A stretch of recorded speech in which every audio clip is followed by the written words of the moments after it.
Any chemical can be harmful, but the risk of a pesticide or chemical illness depends on the dose and the route of exposure. The effects of a pesticide poisoning may be contact effects, systemic effects, or allergic effects. Contact injury occurs when the human body comes into contact with a pesticide or a chemical. When your skin is exposed to a pesticide, the area exposed is affected. Skin effects include irritation, itching, redness, rashes, even blistering and burns. Eyes may become irritated and may have swelling, stinging, and burning. Irritation can occur in your nose, mouth, and throat. Many herbicides and fungicides cause contact injury in the form of dermatitis or skin irritation. Contact injury to the skin is the most common form of pesticide poisoning. After all, we use our hands and forearms more than any two parts of our body in the process of mixing and loading. This makes good sense since most applicators handle only herbicides and may not protect their skin or eyes as well as they should.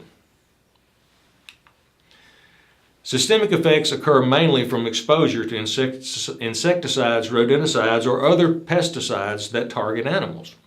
An insect's nervous system and a rodent's circulatory system are similar to ours.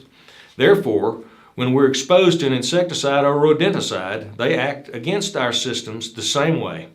It's simply a matter of the size of the dose. Paraquat is one unique herbicide that can cause death in humans.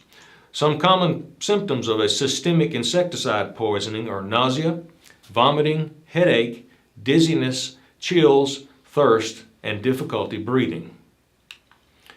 The third type of effect is an allergic effect. Allergic reaction may occur as either contact or systemic reactions, and allergies vary from person to person. Allergic effects include dermatitis, blisters, red or itchy eyes, asthma, and life-threatening shock.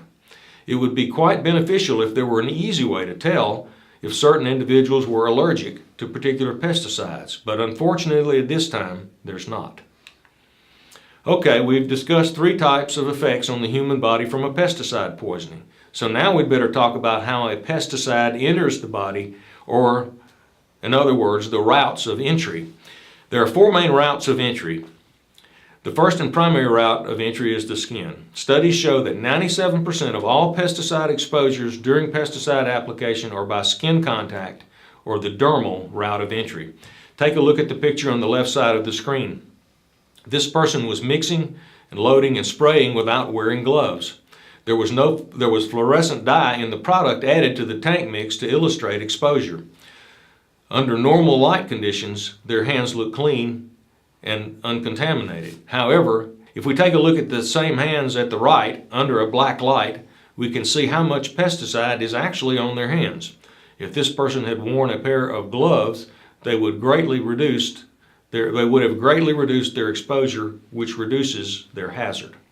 Remember, hazard depends on toxicity and exposure.